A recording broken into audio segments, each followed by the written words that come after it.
ಎಲ್ರಿಗೂ ನಮಸ್ಕಾರ. ನೀವು ನೋಡ್ತಾ ಇದ್ದೀರಾ ಟಿವಿ ವಿಕ್ರಮ. ನಾನು ಮುಮ್ತಾಜ್ ಅಬ್ದುಲ್ ನಲ್ಲೇಡ್ಕ. ವೀಕ್ಷಕರೇ, ಪಶ್ಚಿಮ ಬಂಗಾಳದಲ್ಲಿ ಯೋಗಿ ಆದಿತ್ಯನಾಥ್ ಜಿ ಅಧಿಕಾರದಲ್ಲಿ ಇಲ್ಲ ಅಂತಂದ್ರೆ ಏನಾಯ್ತು?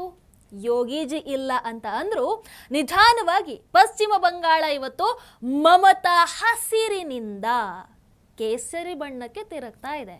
ಯಾಕಂದ್ರೆ ಪಶ್ಚಿಮ ಬಂಗಾಳದಲ್ಲಿ ಫೈರ್ ಬ್ರ್ಯಾಂಡ್ ನಾಯಕ ಸುವೇಂದು ಅಧಿಕಾರಿ ಮುಖ್ಯಮಂತ್ರಿ ಆಗಿದ್ದಾರೆ.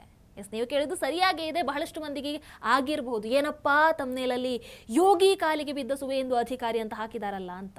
ಎಸ್, ಸುವೇಂದು ಅಧಿಕಾರಿ ಅವರು ಬಂಗಾಳದ ಮುಖ್ಯಮಂತ್ರಿಯಾಗಿ ಅಧಿಕಾರ ಸ್ವೀಕಾರ ಮಾಡೋ ಮೊದಲು ಉತ್ತರ ಪ್ರದೇಶದ ಕೇಸರಿಧಾರಿ ಮುಖ್ಯಮಂತ್ರಿ ಯೋಗಿ ಆದಿತ್ಯನಾಥ್ ಜಿಯವರ ಕಾಲಿಗೆ ಬಿದ್ದು ಅವರ ಪಾದ ಸ್ಪರ್ಶವನ್ನ ಮಾಡಿ ಆಶೀರ್ವಾದವನ್ನ ಪಡ್ಕೊಂಡಿದ್ರು. ಚುನಾವಣಾ ಪ್ರಚಾರದ ಸಮಯದಲ್ಲಿ ಸಾರ್ವಜನಿಕ ವೇದಿಕೆಯಲ್ಲೇ ಸುವೇಂದು ಅಧಿಕಾರಿ ಯೋಗಿ ಅವರ ಪಾದವನ್ನ ಮುಟ್ಟಿ ಆಶೀರ್ವಾದ ಪಡ್ಕೊಳ್ತಾರೆ. ಆ ಕ್ಷಣದಿಂದ ಬಂಗಾಳದ ಜನರಿಗೆ ಒಂದು ಭರವಸೆ ಮೂಡಿತು. ಏನು? ಬಂಗಾಳದಲ್ಲಿ ಬಿಜೆಪಿ ಗೆದ್ದ ಕ್ಷಣದಿಂದ ಯುಪಿ ರೀತಿಯಾದಂತಹ ಯೋಗಿ ಆಡಳಿತ ಪಶ್ಚಿಮ ಬಂಗಾಳದಲ್ಲೂ ಆರಂಭ ಆಗತ್ತೆ. ವೀಕ್ಷಕರ, ಬಂಗಾಳದಲ್ಲಿ ಬಿಜೆಪಿ ಗೆದ್ದ ಕ್ಷಣದಿಂದ ಕೇಸರಿ ಅಲೆ ಏಳ್ತಾ ಇದ್ದ ಹಾಗೆ ಈ ಕಡೆ ಯೋಗಿ ಮಾದರಿಯ ಆಡಳಿತಕ್ಕೂ ಕೂಡ ಚಾಲನೆ ಸಿಕ್ಕಿದೆ ಅಂತಾನೆ ಹೇಳ್ಬೋದು. ಬಹುಶಃ ಈಗ ಬಂಗಾಳದಲ್ಲಿ ನೋಡ್ತಾ ಇರುವಂಥದ್ದು ನಾವು ಬರೇ ಟ್ರೇಲರ್ ಮಾತ್ರ, ಪಿಕ್ಚರ್ ಅಭಿ ಭಿ ಬಾಕಿ ಹೇ. ಯಾಕಂದ್ರೆ ಮಮತಾ ಬ್ಯಾನರ್ಜಿ ಅವರಂತಹ ಪ್ರಬಲ ನಾಯಕಿಯನ್ನ ಸೋಲಿಸಿ ಬಂಗಾಳದಲ್ಲಿ ಅಧಿಕಾರದ ಚುಕ್ಕಾಣಿಯನ್ನು ಹಿಡಿದಿರುವಂತಹ ಮುಖ್ಯಮಂತ್ರಿ ಸುವೇಂದು ಅಧಿಕಾರಿ ಈಗ ಫುಲ್ ಆಕ್ಷನ್ ಮೋಡಲ್ ಇದ್ದಾರೆ. ಅವರ ನಿರ್ಧಾರಗಳನ್ನು ನೋಡಿದ್ರೆ ಬಂಗಾಳವನ್ನ ಯೋಗಿ ಮಾದರಿಯಲ್ಲೇ ಮುನ್ನಡೆಸಬೇಕನ್ನುವಂತಹ ಅವರ ಉದ್ದೇಶ ಬಹಳ ಸ್ಪಷ್ಟವಾಗಿ ಅರ್ಥ ಆಗ್ತಾ ಇದೆ. ಹಣದವರ ಒಂದೊಂದು ನಿರ್ಧಾರಗಳಲ್ಲೂ ಕೂಡ ಎದ್ದು ಕಾಣಿಸ್ತಾ ಇದೆ. ಅವರು ಯೋಗಿಜಿ ಕಾಲಿಗೆ ಎರಗಿ ಆಶೀರ್ವಾದವನ್ನ ಪಡೆದಿದ್ರಲ್ಲೇ ಎಲ್ಲವೂ ಅಡಗಿತ್ತು ಅಂತಾನೆ ಹೇಳಬಹುದು. ವೀಕ್ಷಕರು, ಉತ್ತರ ಪ್ರದೇಶದ ಅಧಿಕಾರವನ್ನು ವಹಿಸಿಕೊಂಡ ತಕ್ಷಣ ಮುಖ್ಯಮಂತ್ರಿ ಯೋಗಿ ಆದಿತ್ಯನಾಥ್ ಜಿ ಮಹಿಳೆಯರು ಹಾಗೆ ಹೆಣ್ಣು ಮಕ್ಕಳ ಸುರಕ್ಷತೆಗೆ ವಿಶೇಷ ಆದ್ಯತೆಯನ್ನ ಕೊಟ್ಟರು. ಮೊದಲನೇದಾಗಿ ಆಂಟಿ ರೋಮಿಯೋ ಸ್ಕ್ವಾಡ್ ಅನ್ನು ರಚನೆ ಮಾಡಿದ್ರು. ಮಹಿಳೆಯರ ಮೇಲಿನ ಕಿರುಕುಳಕ್ಕೆ ಕಡಿವಾಣವನ್ನ ಹಾಕೋದಾಗಿರ್ಬೋದು, ಅವರಿಗೊಂದು ಸುರಕ್ಷಿತ ವಾತಾವರಣವನ್ನು ಕಲ್ಪಿಸುವಂತದ್ದಾಗಿರ್ಬೋದು, ಭದ್ರತೆ ಬಗ್ಗೆ ಜಾಗೃತಿಯನ್ನು ಮೂಡಿಸೋದಾಗಿರ್ಬೋದು, ಇವೆಲ್ಲವೂ ಕೂಡ ಯೋಗಿಜಿ ಅವರ ಉದ್ದೇಶ ಆಗಿತ್ತು. ಈಗ ಅದೇ ಉತ್ತರ ಪ್ರದೇಶ ಮಾದರಿಯಲ್ಲಿ ಮುಖ್ಯಮಂತ್ರಿ ಸುವೇಂದು ಅಧಿಕಾರಿ ಅವರು ಕೂಡ ಬಂಗಾಳದಲ್ಲಿ ದುರ್ಗಾ ಸುರಕ್ಷಾ ಸ್ಕ್ವಾಡ್ ಅನ್ನು ರಚನೆ ಮಾಡಿದ್ದಾರೆ.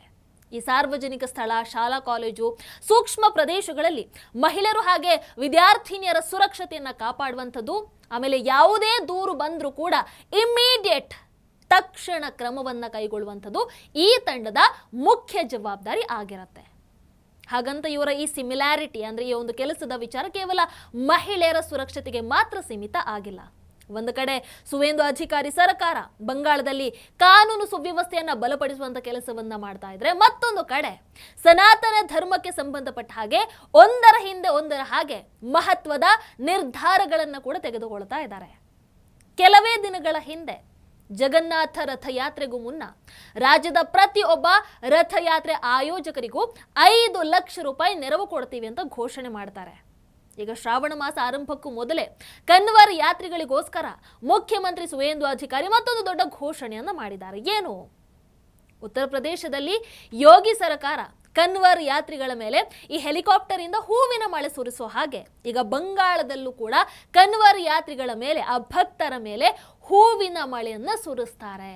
ಇದರ ಬಗ್ಗೆ ಮಾತಾಡ್ತಾ ಸುವೇಂದು ಅಧಿಕಾರಿ ಹೇಳ್ತಾರೆ, ಉತ್ತರ ಪ್ರದೇಶ ಮುಖ್ಯಮಂತ್ರಿ ಯೋಗಿ ಆದಿತ್ಯನಾಥ್ ಜಿ ಅವರ ಪ್ರೇರಣೆಯಿಂದ ಕನ್ವರ್ ಯಾತ್ರಿಗಳ ಮೇಲೆ ರಾಜ್ಯ ಸರ್ಕಾರ ಅಂದ್ರೆ ಪಶ್ಚಿಮ ಬಂಗಾಳ ಸರ್ಕಾರ ಹೆಲಿಕಾಪ್ಟರ್ ಇಂದ ಪುಷ್ಪವೃಷ್ಟಿ ಮಾಡುತ್ತೆ. ಹವಾಮಾನ ಅನುಕೂಲ ಆಗಿದ್ರೆ ಶ್ರಾವಣದ ಪ್ರತಿ ಸೋಮವಾರ ಕೂಡ পশ্চিম বাংলা সরকার কনভার যাত্রীদের ಮೇಲೆ হূবিনা মಳೆಯನ್ನ ಸುರಿಸುತ್ತೆ। এখানে যদি আবহাওয়া ভালো থাকে প্রত্যেক সোমবার সরকারের পরিবহন দপ্তরের হেলিকপ্টার পুষ্পবৃষ্টি গোলাপ বৃষ্টি করতে থাকবে। এই বাংলা শুধুমাত্র সাংস্কৃতিক জাগরণের কেন্দ্র নয়, এই বাংলা আধ্যাত্মিক চেতনার এক জাগ্রত ভূমি। ಹೆಲಿಕಾಪ್ಟರ್ ಇಂದ ಕನ್ವರ್ ಯಾತ್ರಿಗಳ ಮೇಲೆ ಹೂವಿನ ಮಳೆ ಸುರಿಸುವಂತ ಸಂಪ್ರದಾಯಕ್ಕೆ ಮೊದಲು ಚಾಲನೆಯನ್ನು ಕೊಟ್ಟಿದ್ದೆ ಉತ್ತರ ಪ್ರದೇಶದ ಮುಖ್ಯಮಂತ್ರಿ ಯೋಗಿ ಆದಿತ್ಯನಾಥ್ ಜಿ. ಈಗ ಅದೇ ಮಾದರಿಯನ್ನ ಸುವೇಂದು ಸರ್ಕಾರ ಕೂಡ ಪಶ್ಚಿಮ ಬಂಗಾಳದಲ್ಲಿ ಜಾರಿಗೆ ತರುವುದಕ್ಕೆ ಮುಂದಾಗಿದೆ. ಇದಿಷ್ಟೇ ಅಲ್ಲ, ಪಶ್ಚಿಮ ಬಂಗಾಳದಲ್ಲಿ ತೀರ್ಥ ಕ್ಷೇತ್ರ ಸರ್ಕ್ಯೂಟ್ ಅನ್ನು ನಿರ್ಮಿಸ್ತೀನಿ ಅಂತ ಸುವೇಂದು ಅಧಿಕಾರಿ ಸರ್ಕಾರ ಘೋಷಣೆ ಮಾಡಿದೆ. ಅವ್ರು ಹೇಳ್ತಾರೆ, ಪಶ್ಚಿಮ ಬಂಗಾಳ ಏನಿದೆ ಇದು ಆಧ್ಯಾತ್ಮಿಕ ಜಾಗೃತಿಯ ಕೇಂದ್ರ.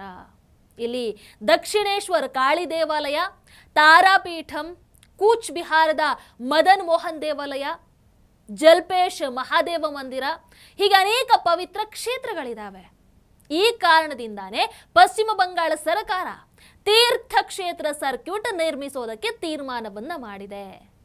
ಮುರ್ಷಿದಾಬಾದ್ನ ಕಿರೀಟೇಶ್ವರಿ ದೇವಾಲಯದಿಂದ ಆರಂಭ ಆಗಿ ಕೂಚ್ ಬಿಹಾರದ ಮದನ್ ಮೋಹನ್ ದೇವಾಲಯ, ಜಲ್ಪೇಶ್ ಮಹಾದೇವ ಮಂದಿರ, ಬೀರ್ಭೂಮ್ನ ತಾರಾಪೀಠದವರೆಗೆ ಒಂದು ತೀರ್ಥಕ್ಷೇತ್ರ ಸರ್ಕ್ಯೂಟ್ ನಿರ್ಮಾಣ ಮಾಡಲಾಗತ್ತೆ.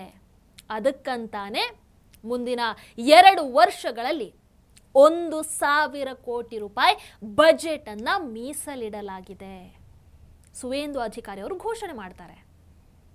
ವೀಕ್ಷಕರ, ಈ ಕೆಲಸ ಮೊದಲೇ ಆಗಬಹುದಿತ್ತಾದ್ರೆ ಆಗಲಿಲ್ಲ.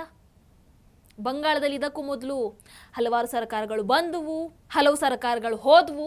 ಆದರೆ ಸನಾತನ ಧರ್ಮವನ್ನ ಎತ್ತಿ ಹಿಡಿಯುವಂತಹ, ಅಫ್ಕೋರ್ಸ್ ಸನಾತನ ಧರ್ಮವನ್ನ ಎತ್ತಿ ಹಿಡಿಯುವಂಥ ಕೆಲಸ ಮಾಡಬೇಕಾಗಿಲ್ಲ. ಯಾಕಂದ್ರೆ ಸನಾತನ ಧರ್ಮ ಯಾವತ್ತಿದ್ರೂ ಶ್ರೇಷ್ಠನೇ. ಆದರೆ ಸನಾತನ ಧರ್ಮಕ್ಕೆ ದಕ್ಕಬೇಕಾದಂಥ ಗೌರವ, ಆ ಕೊಡಬೇಕಾದಂಥ ಗೌರವ ಅಥವಾ ದೊಡ್ಡ ದೊಡ್ಡ ನಿರ್ಧಾರಗಳೇನಿದೆ ಬಹುಶಃ ಇಲ್ಲಿವರೆಗೂ ಅಲ್ಲಿ ಯಾವ ಸರ್ಕಾರಗಳು ಕೂಡ ತೆಗೆದುಕೊಂಡಿರಲಿಲ್ಲ. ಯಾಕಂದರೆ ಗೊತ್ತಲ್ವಾ, ಇಷ್ಟು ವರ್ಷ ಬಂಗಾಳದ ರಾಜಕೀಯದಲ್ಲಿ ಬರೇ ಮುಸ್ಲಿಂ ಓಲೈಕೆ ರಾಜಕಾರಣನೇ ಹೆಚ್ಚಾಗಿ ನಡೀತಾ ಇತ್ತು. ಅಲ್ಲಿ ಅಧಿಕಾರದಲ್ಲಿದ್ದಂತಹ ಮುಖ್ಯಮಂತ್ರಿ, ಅಂದರೆ ಈ ಹಿಂದೆ ಇದ್ದಂತಹ ಮುಖ್ಯಮಂತ್ರಿ ಮಮತಾ ಬ್ಯಾನರ್ಜಿ ಕೆಲವೊಮ್ಮೆ ನಮಾಜ್ ಮಾಡುವಂಥ ದೃಶ್ಯಗಳು ಕಾಣೋದಕ್ಕೆ ಸಿಗ್ತಾ ಇತ್ತು, ಮತ್ತು ಕೆಲವೊಮ್ಮೆ ಕಲ್ಮಾ ಪಠಿಸುವಂಥ ದೃಶ್ಯಗಳು ಕೂಡ ಕಾಣೋದಕ್ಕೆ ಸಿಗ್ತಾ ಇತ್ತು. ಆದರೆ ಹಿಂದೂಗಳ ಪರವಾಗಿ ಮಾತನಾಡುವಂಥದ್ದಾಗಿರ್ಬೋದು, ದೇವಸ್ಥಾನಗಳಿಗೆ ಹೋಗುವಂಥದ್ದಾಗಿರ್ಬೋದು, ಅಥವಾ ದೇವಸ್ಥಾನಗಳ ಅಭಿವೃದ್ಧಿಗೆ ಏನಾದರೂ ಮಾಡುವಂಥದ್ದಾಗಿರ್ಬೋದು, ಇದ್ಯಾವುದನ್ನು ಕೂಡ ಮಾಡ್ತಾ ಇರಲಿಲ್ಲ. ಅವರಿಗೆ ಜೈ ಶ್ರೀರಾಮ್ ಘೋಷಣೆ ಕೂಗುವುದನ್ನು ಕೇಳಿದ್ರೂ ಆಗ್ತಾ ಇರಲಿಲ್ಲ. ಅಂಥವ್ರ ಮೇಲೆ ಕ್ರಮವನ್ನು ಕೈಗೊಳ್ತಾ ಇದ್ರು. ಆಮೇಲೆ ಅವರು ದೇವಸ್ಥಾನಗಳಿಗೆ ಹೋಗಿದ್ದೇ ತಮ್ಮ ಅಧಿಕಾರವನ್ನ ಕಳ್ಕೊಂಡ ಮೇಲೆ. ವೀಕ್ಷಕರ, ಅಧಿಕಾರ ಬದಲಾದ ಕೂಡಲೇ ಪಶ್ಚಿಮ ಬಂಗಾಳದಲ್ಲಿ ಸಾಕಷ್ಟು ಬದಲಾವಣೆಗಳು ಕಾಣಿಸೋದಕ್ಕೆ ಶುರುವಾದವು. ನೋಡಿ, ಬಹುಶಃ ಕಳೆದ 15 ವರ್ಷಗಳಲ್ಲಿ, 15 ಜಾಸ್ತಿನೇ ಆಯಿತು, ಈ ಪಶ್ಚಿಮ ಬಂಗಾಳದಲ್ಲಿ ನೋಡಿ ಇಂತಹ ದೃಶ್ಯಗಳನ್ನು ನೋಡುವಂಥ ಭಾಗ್ಯ ಅಲ್ಲಿನ ಜನರಿಗೆ ಇಲ್ಲಿವರೆಗೂ ಸಿಕ್ಕಿರಲಿಲ್ಲ. ಬಟ್ ಈಗ ನೋಡಿ, ಬಂಕುರಾ ಜಿಲ್ಲೆಯ ಮೋಜಿಯಾದಲ್ಲಿ ಶ್ಯಾಮ್ ಸ್ಟೀಲ್ನ ಹೊಸ ಉತ್ಪಾದನಾ ಘಟಕದ ಶಂಕುಸ್ಥಾಪನಾ ಕಾರ್ಯಕ್ರಮದಲ್ಲಿ ಸುವೇಂದು ಅಧಿಕಾರಿ ಅವರ ನೇತೃತ್ವದಲ್ಲಿ ಈ ಒಂದು ಅಪರೂಪದ ಕ್ಷಣಕ್ಕೆ ಎಲ್ಲರೂ ಕೂಡ ಸಾಕ್ಷಿಯಾದರು ಅಂತಾನೆ ಹೇಳ್ಬೋದು. ಈಗ ಉತ್ತರ ಪ್ರದೇಶದಲ್ಲಿ ಯೋಗಿ ಆಡಳಿತದಲ್ಲಿ ನಡೀತಾ ಇರುವಂಥ ಹಲವಾರು ಮಾದರಿಗಳನ್ನೇ ಬಂಗಾಳದಲ್ಲೂ ಕೂಡ ನಾವು ನೋಡಬಹುದು. ಅದಕ್ಕೆ ಹೇಳಿದ್ದು, ಬಂಗಾಳದಲ್ಲಿ ಯೋಗಿ ಆದಿತ್ಯನಾಥ್ ಜಿ ಮುಖ್ಯಮಂತ್ರಿ ಇಲ್ಲ ಅಂತಂದರೆ ಏನಾಯಿತು, ಅವರ ಆಪ್ತ ನಾಯಕ ಸುವೇಂದು ಅಧಿಕಾರಿ ಅವರಿದ್ದಾರೆ. ಅದ್ಭುತ ಕೆಲಸಗಳು ಆಗ್ತಾ ಇದ್ದಾವೆ. ಶನಿವಾರ ಅಭಿಷೇಕ್ ಬ್ಯಾನರ್ಜಿ ಅವರ ಒಂದು ಇಲ್ಲೀಗಲ್ ಕಟ್ಟಡದ ಮೇಲೆ ಬುಲ್ಡೋಸರ್ ಕ್ರಮ ಕೂಡ ಆಗಿದೆ. ಹಲವಾರು ಅದ್ಭುತ ನಿರ್ಧಾರಗಳನ್ನು ಸುವೇಂದು ಅಧಿಕಾರಿ ಅವರು ತಗೊಂಡಿದ್ದಾರೆ.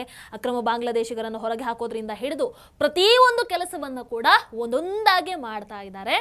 ಇದು ಹೀಗೆ ಮುಂದುವರಿಲಿ ಅನ್ನುವಂಥದ್ದು ನಮ್ಮೆಲ್ಲರ ಆಶಯ.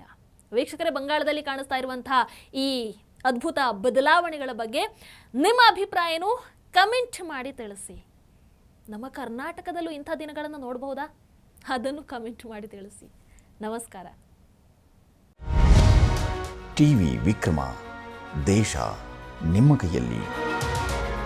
ಈ ಕಾರ್ಯಕ್ರಮ ನಿಮಗೆ ಇಷ್ಟ ಆಗಿದ್ದಲ್ಲಿ ಲೈಕ್, ಶೇರ್ ಹಾಗೂ ಕಮೆಂಟ್ ಮಾಡಿ. ಟಿವಿ ವಿಕ್ರಮದ ಕಾರ್ಯಕ್ರಮಗಳನ್ನು ನಿರಂತರವಾಗಿ ವೀಕ್ಷಿಸಲು ಸಬ್ಸ್ಕ್ರೈಬ್ ಮಾಡಿ, ಬೆಲ್ ಐಕನ್ ಒತ್ತಿ.